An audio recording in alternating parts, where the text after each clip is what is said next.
a été changé en boule de merdasse. Elle glow. Elle glow. Il faut qu'on pète.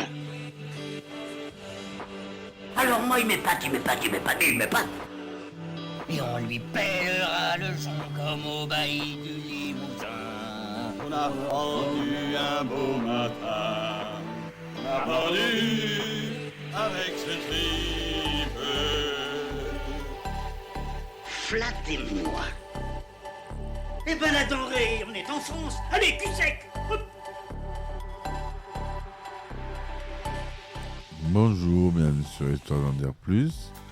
Aujourd'hui, on va parler d'un film d'animation culte, un film d'animation japonais, Akira. C'est parti, mon kiki.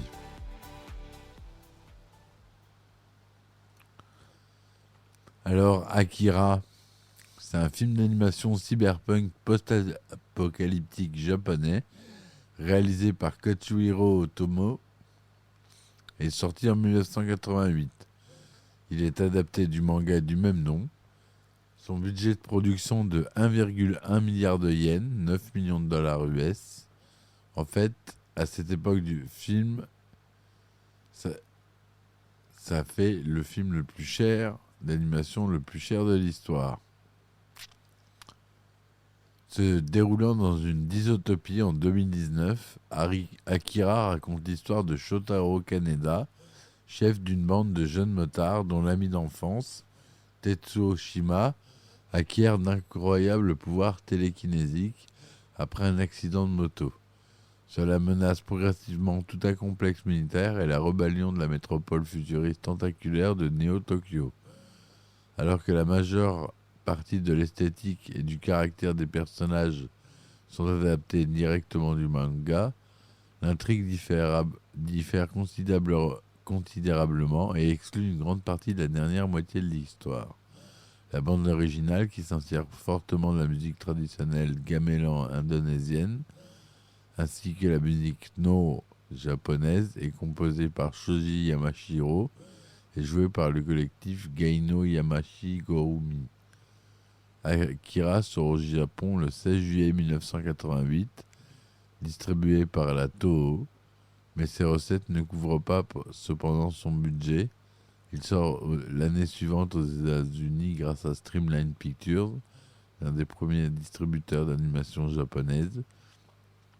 Il gagne progressivement le statut de film culte après diverses sorties en salle et en VHS et totalise en définitive plus de 80 millions de dollars de recettes. Il est largement considéré par les critiques comme l'un des plus grands films d'animation et de science-fiction jamais réalisés, ainsi qu'une référence dans l'animation japonaise. C'est aussi un film phare du genre cyberpunk, en particulier du sous-genre cyberpunk japonais, ainsi que l'animation pour adultes. Le film a eu un impact significatif sur la culture populaire mondiale, ouvrant la voie à l'explosion des animés et de la culture populaire japonaise dans le monde occidental, et reste toujours une influence dans l'animation, la bande dessinée, le cinéma, la musique, la télévision et les jeux vidéo. Donc le synopsis: le 16 juillet 1988, la ville de Tokyo est détruite.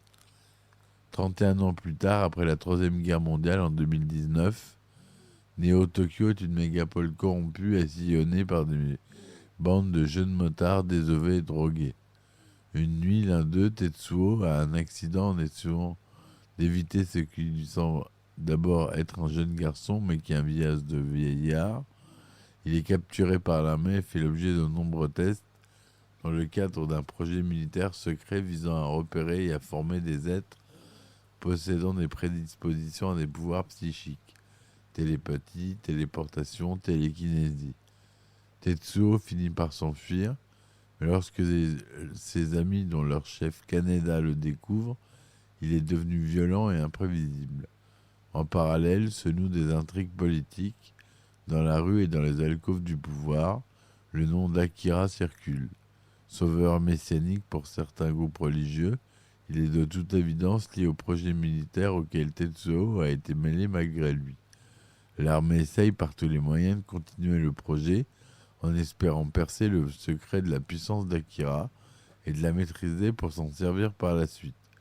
De leur côté, les politiques ne voient pas l'intérêt de continuer à allouer le budget à un projet de plus de 30 ans qui n'a jamais rien rapporté. Enfin, un mouvement révolutionnaire veut renverser le pouvoir en utilisant le phénomène Akira à des fins politiques.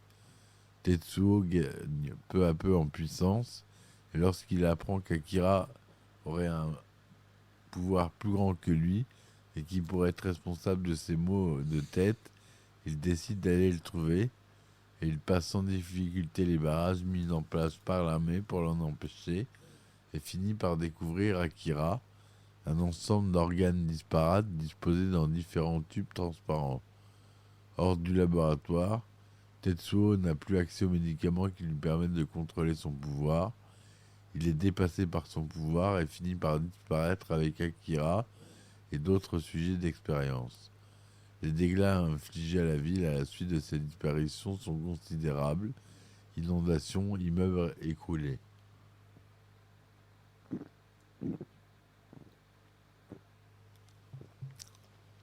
Pardon. L'histoire du film est fondamentalement la même que celle du manga. Il existe de nombreuses différences mineures qui contribuent à faire un film une sorte de deuxième version de l'histoire. On y voit notamment les personnages clés du manga changer de rôle ou tout simplement disparaître lors du passage au film, par exemple Lady Miyako, Shiyoko, le lieutenant Lamada et même Akira dans une certaine mesure. La seconde partie du manga est entièrement absente du film car elle est encore en cours de publication au Japon quand il a été produit. C'est pourquoi, les aboutissants n'étant plus les mêmes, les personnages d'Akira connaissent dans un film un destin radicalement différent. D'ailleurs, il semblerait que le réalisateur Alejandro Jodorowsky, qui aurait trouvé la fin du film selon ce qu'il a décrit comme dans un interview, Otomo, me dit qu'il est bloqué sur Akira, qu'il ne trouve pas la fin. Je suis sous, je lui raconte une fin délirante que j'invente en même temps que je la raconte. Je dessine tout sur une nappe et je lui offre. Le lendemain, je ne me souviens de rien. Un jour, je reçois une lettre de lui, il me remercie de lui avoir donné la fin d'Akira.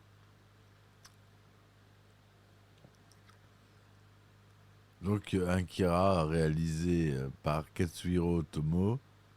Au scénario, on retrouve Katsuhiro Otomo et Isa Hashimoto.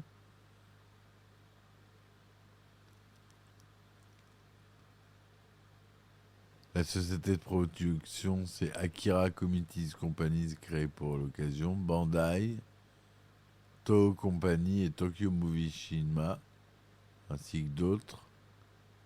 Il dure 124 minutes. Langue originale, c'est le japonais.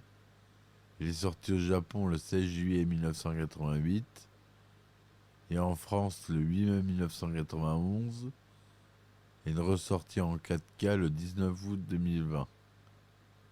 En France, il est interdit aux moins de 12 ans. Katsuhiro Otomo est au départ peu intéressé par l'idée d'une adaptation d'Akira. Toutefois, lorsqu'il eut l'occasion de mettre en œuvre son premier travail pour le cinéma, il accepta d'adapter Akira en film d'animation, à condition d'avoir le contrôle total sur le projet. Le comité constitué pour le film débloqua un budget record de 1,1 milliard de yens, soit environ 9,5 millions d'euros pour la production. Le studio Tokyo Movie Shinsha s'est chargé de l'animation. Le film est notable pour son animation très fluide et stylisée, alors que les dessins animés à l'époque utilisaient une forme d'animation limitée afin de réduire les coûts. Akira est sans doute l'un des plus grands animés jamais réalisés et aujourd'hui il représente toujours l'apothéose de la technique d'animation sur cellulo. Les 783 scènes du film ont nécessité plus de 150 000 dessins celluloïdes soit à peu près 1000 fois plus qu'un animé conventionnel, et une palette de 327 couleurs a été utilisée. Certaines scènes, comme celle montrant l'aura que conserve le docteur Onishi, ont été animées en images de synthèse. La compagnie Toho sort le film le 16 juillet 1988 au Japon, puis en 1989 aux États-Unis où il connaîtra une sortie limitée sous sa version doublée en anglais par Streamline Pictures. En France, il sort le 8 mai 1991 via le distributeur UGC, à l'époque où la culture japonaise y souffre encore d'un manque de notable de considération. Toutefois, le film réalisera un peu plus de 100 000 entrées, dont 40 000 en région parisienne. Le film ressortira en 2001 aux États-Unis lorsque Pioneer commande une nouvelle version anglaise plus fidèle au script original. À ce jour, le film a rapporté 6,35 milliards de yens au Japon, soit environ 55 millions d'euros. En 2011, à l'occasion de sa sortie en Blu-ray, la version du film subit quelques retouches, notamment pour corriger des erreurs de traduction ou de prononciation de noms. Kaneda, à l'origine prononcée à l'américaine Keneda, la voix de Lady Miyako, jadis assurée par un homme, a été remplacée par une voix féminine. Après avoir acquis les droits au début des années 90, THQ entreprit de faire des nouvelles versions en jeux vidéo, des versions sur Super Nintendo, Mega Drive, Game Gear et Mega CD furent évoquées. Akira est adapté sur Mega Drive par Black Pearl, filiale de THQ, mais le jeu est annulé en 1993. Un prototype du jeu fait surface sur Internet le 25 décembre 2019.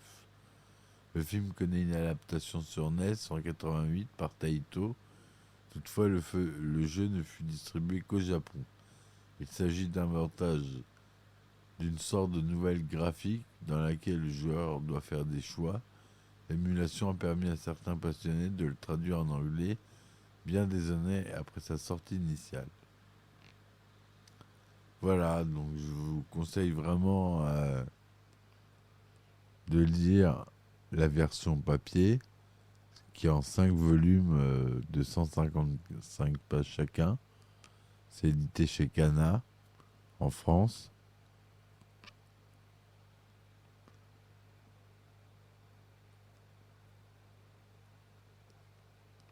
Et voilà. Donc j'espère que cette chronique vous aura plu. N'hésitez pas à laisser des commentaires et à laisser des petits pouces en l'air. Je vous dis à bientôt. Merci de m'avoir écouté. Et à bientôt pour une nouvelle chronique. Ciao, ciao. Il a été changé en boule de merdasse. Elle glow. Elle glow. Il faut qu'on pète. Alors moi, il m'épate. Et on lui pèlera le son comme au bailli du Limousin. On a pendu un beau matin, on a pendu avec ce tripe. Flattez-moi. Eh ben la denrée, on est en France. Allez, cul sec.